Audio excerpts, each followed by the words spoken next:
It's time to finish our November Cuties table topper. Come on, we got this.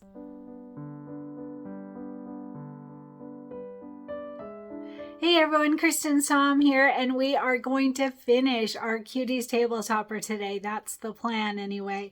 So yesterday we did all of those triangle blocks. What did you think of those little yellow leaves? Oh boy. I have to say they were kind of a pain in the neck. They were a lot of cutting, a lot of small cutting, round cutting. It took some time for sure, but oh boy, totally worth the effort, right? They came out so pretty. They're upside down here. There we go. I love them. Gather, very, very pretty. So the triangle blocks came out great. The whole project is looking awesome. I am excited to get this hanging up on my wall. I put them up on my wall. I put them up there. I've been enjoying having them in my craft room.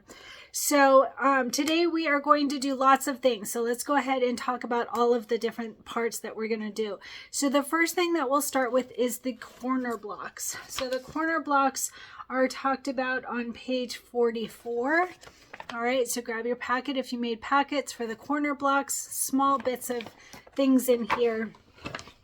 So one thing is I didn't end up using the green, the sage, and those little tiny blocks that show the different thread colors. It was really hard to decipher what is what, and so I just basically matched them up with my fabrics, but I didn't end up using green for anything. I think I thought maybe it was going to be on the triangle blocks with the leaves or something. I don't know, but I didn't, whatever this color was supposed to be, I thought it was a greenish. I didn't use that. So I'll add information underneath this video since I have the listing of the thread colors I used, and then I didn't end up using the green one. So on the corner blocks, let's talk about those. So we have our main fabric for the corner blocks. It is that dark yellow, dark gold, I should say. And like I mentioned in the prep video, I highly recommend cutting these to 3x3. It makes it a lot easier because it will tack it down in the quilting steps, but then we just cut it down at the end. So I always just measure it, make sure it still measures to 2.5 by 2.5. And if it does, then I cut right on the tack down line. All right. And if it doesn't, then cut to 2.5 by 2.5. If your fabric is well stabilized though, it should not pucker. It should not pull in from the stitches too much. So mine generally do end up measuring 2.5 by 2.5 for the tack down line. All right, so 4 pieces of the corner blocks fabric and at 3x3. That's my suggestion. If you did 2.5 by 2.5, that will still work, but my suggestion is 3x3. All right, and then for your batting, still 3x3. Whether you cut your fabric smaller or not, you do want your batting to be 3x3. So 4 pieces of 3x3 for your batting for the corner blocks. All right, and then we are going to quilt these. Hold on, let me go back to that main page. So we're going to quilt the corner blocks with Bitty Block Squirrel. Bitty Block Squirrel. That is a 2x2 Bitty Block design. It comes in the bundle for all of the Cuties embroidery quilting. So corner blocks, Bitty Block Squirrel in a 2x2. You can use any 2x2 quilting design, but that squirrel, that'll be pretty darn cute with this very fall gather table topper. All right, so that's it for the corner blocks. So I'm going to just copy and paste the tutorial from July that we did the Bitty blocks. It will be a different quilting design, but I'll point that out in the video. But other than that, the process is exactly the same. So I'm just going to do a little cut and paste to be able to move on quickly through this and stay on target.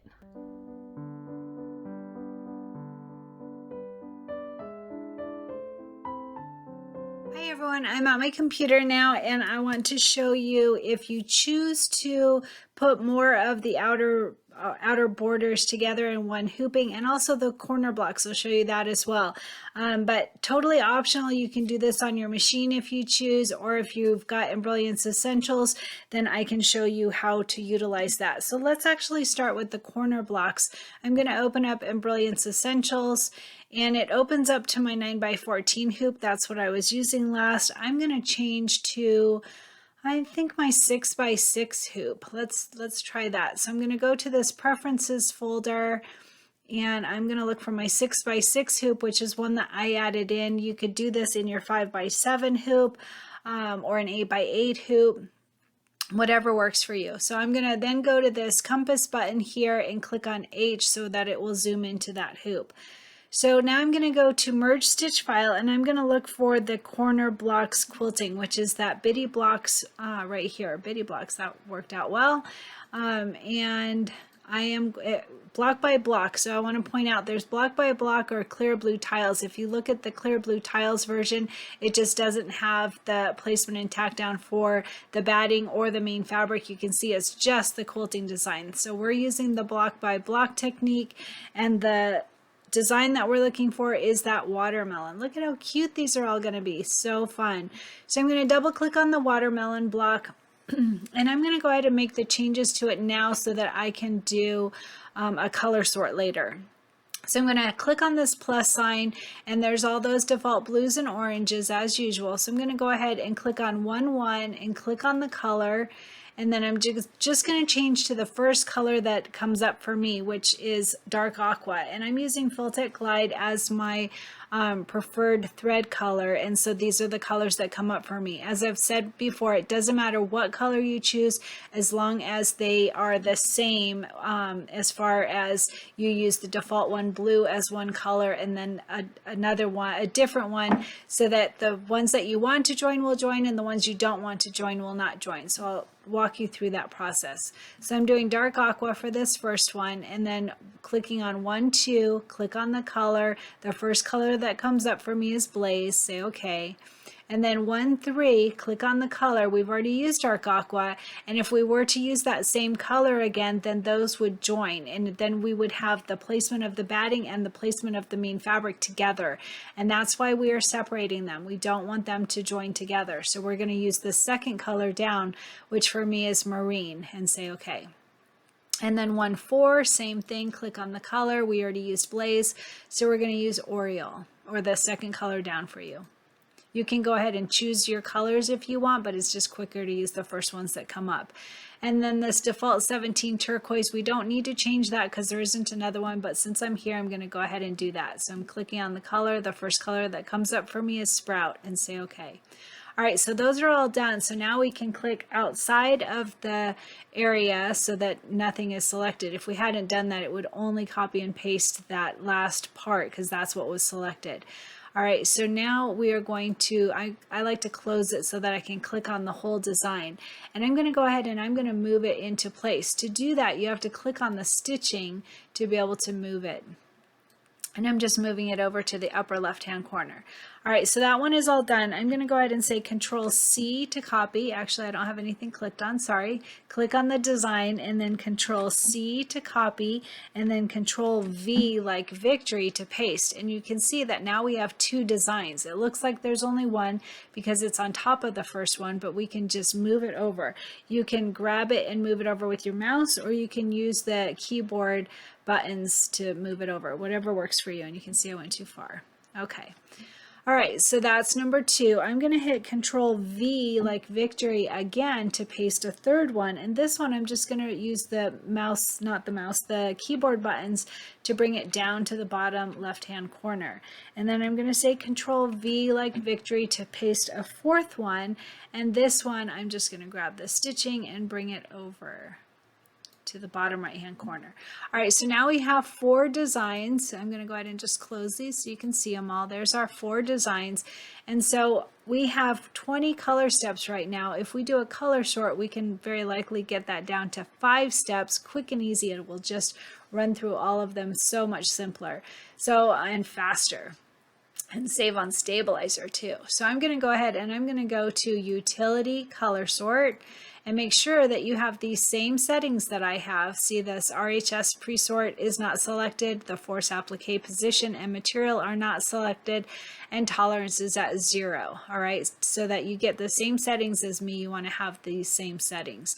All right, so the design has been reduced by 15 color changes. So I'm going to click New View to make sure that it did what I wanted it to do, and it opens up a second tab, and in that second tab they're all under one design. So I'm going to just quickly click through these. There is our placement for our batting and our tack down for our batting, our placement for our main fabric and our tack down for our main fabric, and then the quilting design. Super easy. That was so very simple. So I'm going to do a file, save stitch file as, in case we use these watermelon bitty blocks again at a later time, then I've got it already all done.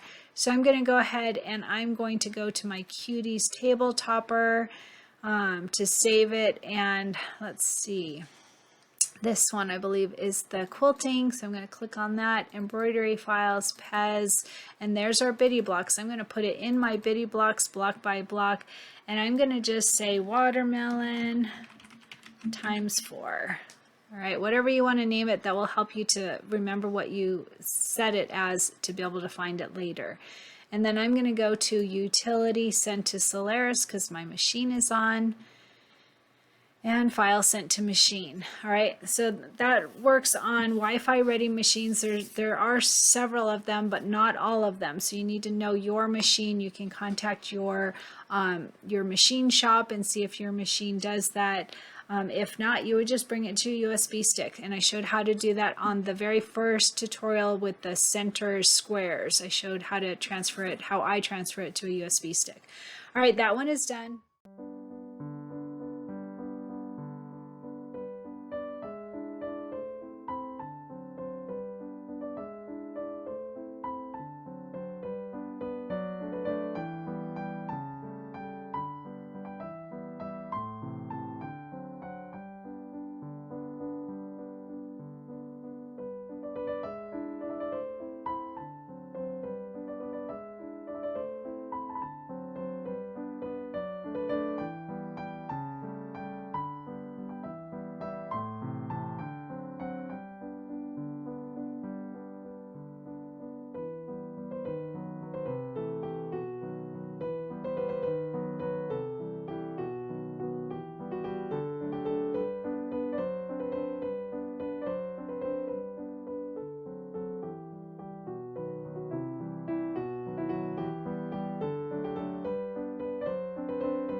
All right, and then after we have our corner blocks done, then it's time to do our outer borders. All right, outer borders. So our outer borders are on page 45 of our booklet, and you can see it's just the outer border fabric and the batting. Nice and easy, should go pretty quickly.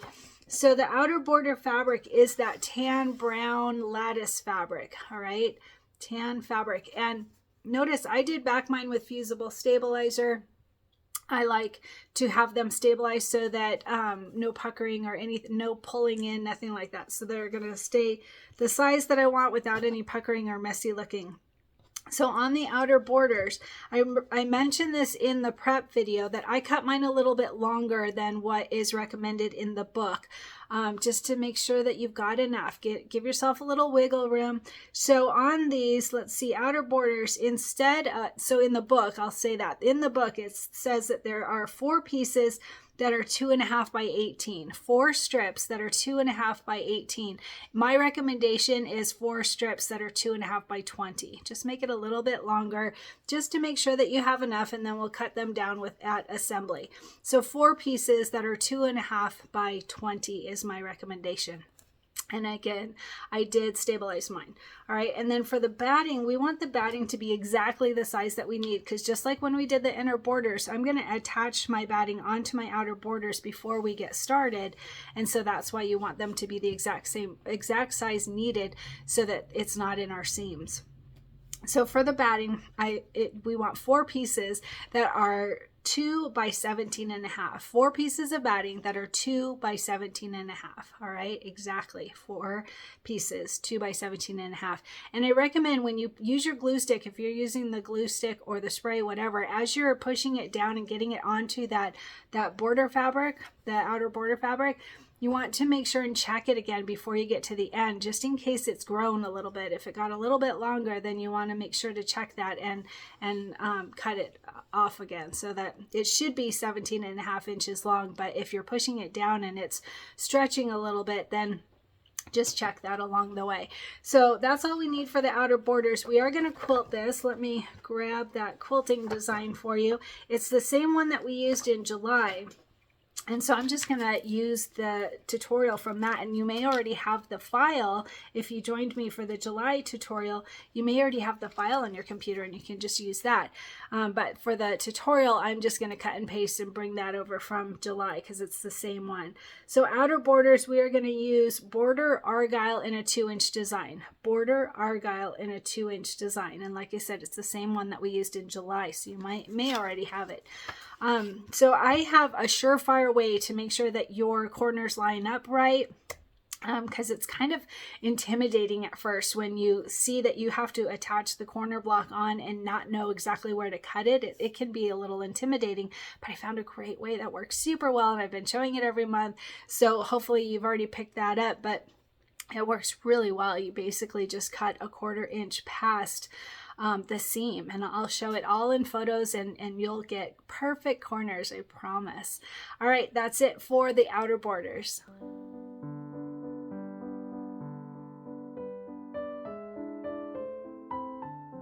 It opens up a new tab, and then I want to do the outer borders. So the outer borders, we want 18 inches of quilting. So I'm going to open up and see what will fit well. So I'm on my 6x6 hoop right now. I'm just going to open that up right now so you can see that it'll turn red, just so that you know how that works. All right, outer borders, argyle, 2-inch design. So I'm going to close up these bitty blocks. Oops, closed up too much.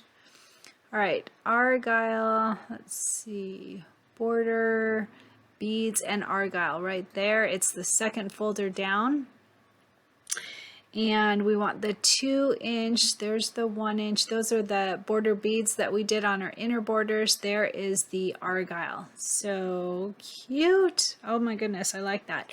This is my first time seeing it. All right, I'm going to double click on this 2x10 just so that we can start to see the different sizes. Now see that this turned red to show us that we are well outside of our hoop area. So make sure to pay attention to that. I'm going to open up my 10x10 hoop and see what will fit. So I'm going to this preferences folder. I'm opening my 10x10 hoop.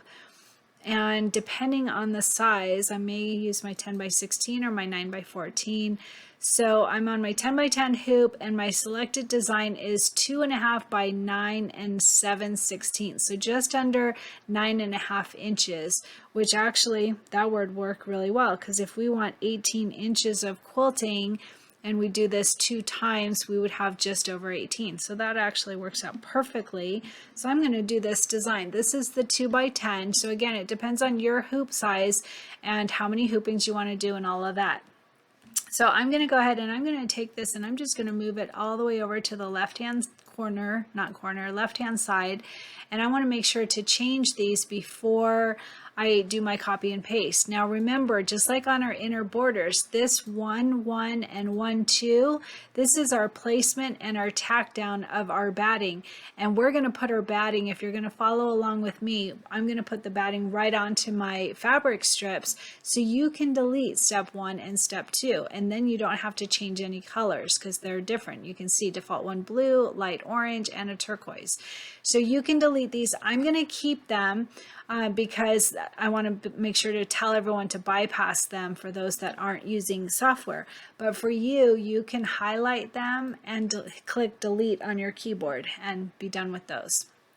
All right, I think you can also right click. No, I was thinking you could right click to delete too, but no. All right, so anyway, that one is done for you if you've deleted this 1 and 2. I am going to change this one color so that it will not join with this other default one blue. So I'm going to click on the color and I'm going to change it to dark aqua. All right, and then all the others are fine.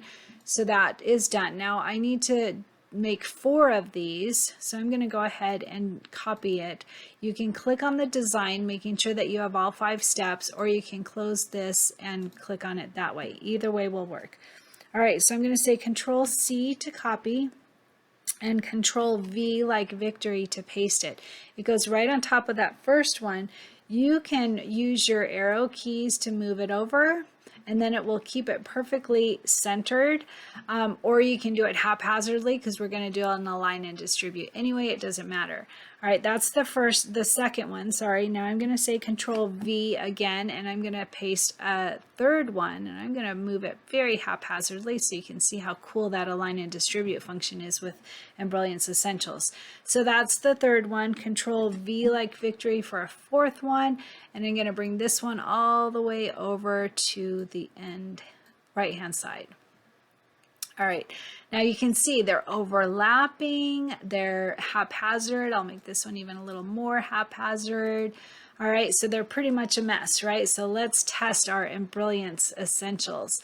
So we have 4 of these now. We need to highlight them, but meaning select them. So I'm just closing these up by clicking that minus sign, and then I'm going to click from the bottom and drag up to get all 4 designs. All right, and then I'm going to go to Utility, Align and Distribute. And remember, you have to do this before you do your color sort, because once you do a color sort, then it's all in one design and you will not be able to move them. So Align and Distribute, and then I always forget which settings it is for aligning. I think I'm just going to do center on the left and say apply. Yep, that did it. So you can see now they're all straight and they're in the middle because they went with that first one. So they're all perfectly straight, but look at, we've got a good amount of space between these two and no space between the other two. That while they're still selected, I'm going to click this distribute tab and center, and let's see, these should separate. Let's see it happen. Yay! All right, so now I have a little bit of space between each one. Not a lot because they're 2.5 inches wide, but that worked out perfectly. All right, so if you don't have, you would need a full, I was thinking you could do this on a 9-inch hoop, but actually these designs, each one, let's see, 2.5 inches. So you would need to have at least a 10-inch wide hoop to do this. Otherwise, you could just do 2 in one hooping instead of 4, or move them around in a way that your hoop, you could, if you've got like a, no, even then you would need a 10 by 16. So the only other way of doing it would be to take out the stop. Let's see. So 1 should be 2 inches. You can see down here at the bottom, this is 1 is a 2-inch, 2 is a 2-inch, 3 is where it gets to 2.5. So you would have to take out steps 3 and 4 to make it fit in a 9-inch hoop to get all 4 of them. And that is doable, but personally I like having those tack down stitches so that but you could tape them. I like the tack down stitches. It's a nice to have, but it's certainly not required. So if you wanted to take out steps 3 and 4 to tack down those, then you wouldn't have to worry as much about getting them to fit in a 10-inch hoop. But keep in mind that if you don't have 1 and 2, you're not going to have that placement stitch to know where to put those lines in. So I would keep them personally. All right, so that's done. We've got all 4 in one hooping. We've got them aligned just right. So now we just need to do a color sort because we've got 20 steps right now. So I'm going to go to Utility, Color Sort, with those same settings I mentioned earlier, and it says it's reduced it by 15 color changes. So new view to always check it, and now they're all in one design. We've got our placement for our batting. You won't need that. Don't forget, you don't need that because you can take that out because we're going to add the batting right onto our strips, but I'm keeping it to remind everyone to bypass it. And then same thing for 2, you don't need that. That's the tack down of our batting. And then 3, that gives us our placement stitch to show us where to put those strips so that our strips are straight and even. All right, and then the fourth one is our tack down of those strips. And then the fifth one is the quilting design. That is so pretty. I love this one. That is a really fun one. All right, so I'm going to do a file, save stitch file as, and I'm going to put this, let's see, in that Argyle right there, Argyle, the second folder, and I'm going to name it 2 by 10 Argyle times 4, because I have 4 and 1 hooping. That's what I'm going to do. You could also put your 10 by 10 hoop, whatever hoop size that you need, but it'll come up that way anyway, so it's okay. So I'm going to hit save, and then I'm going to send it to my machine. So utility, send to Solaris, file sent to machine. All right, that was so easy, and now we're ready to get stitching, and we might even be able to finish this whole project today. That would be pretty cool. All right, let's get started.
All right, so once we have our outer borders and our corner blocks done, then it is time to do our backing. So our backing is on page 45. There's not a whole lot of information about it, but it will show you that we need a piece that is 24 by 24. But like I mentioned in the prep video, I don't pre-cut mine. I just leave it from what we receive in our fabric kit from our sponsor, My Girlfriend's Quilt Shop, and I lay the top on there, and then I do my stitch in the ditch, and then I trim afterward.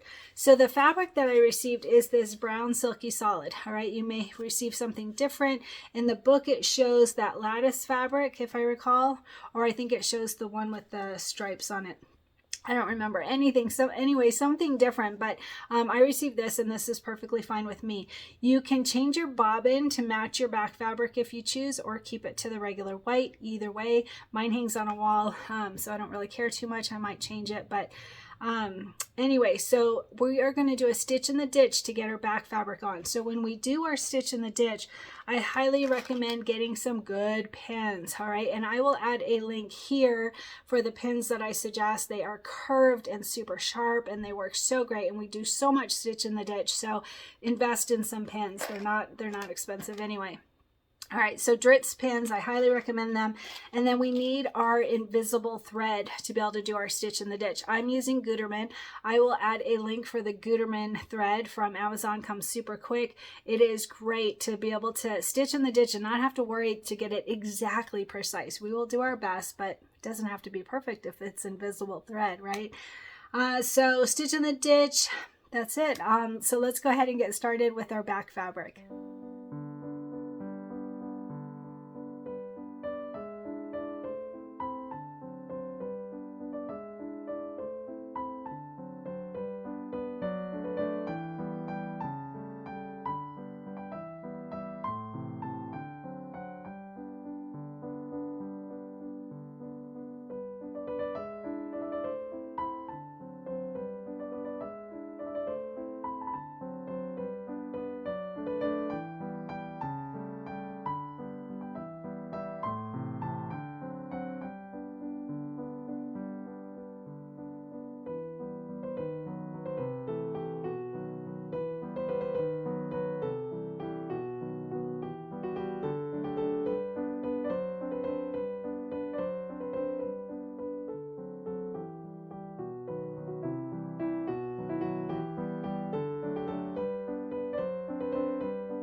And last up, we are going to do our binding. So our binding is on page 45.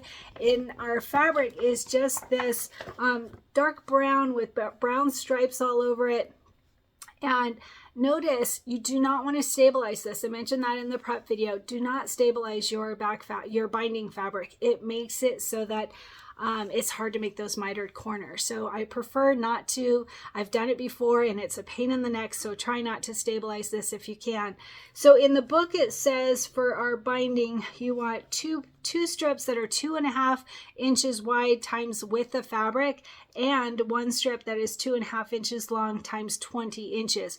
I don't bother with all that. I just do 3 strips that are 2.5 inches wide times width of fabric. It makes it easier because I just cut it off from the start of that fabric, and the rest of it, which I think we used for our inner borders, I stabilized that. So it makes it easier for me. I just do 3 strips that are times width of fabric. So I have a different technique than a lot of other people for binding. I will show how to do that, but if you have your own special technique that you like to do your binding, a lot of people do hand binding, more power to you. I don't do that. I tried once and I hated it. So I'll show you my technique. If it works for you, great. And then we are going to finish up this cuties today.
And my shirt today, this is a brand new one. I just made it when I was prepping my fabrics for the cuties. I had my machine working on this one.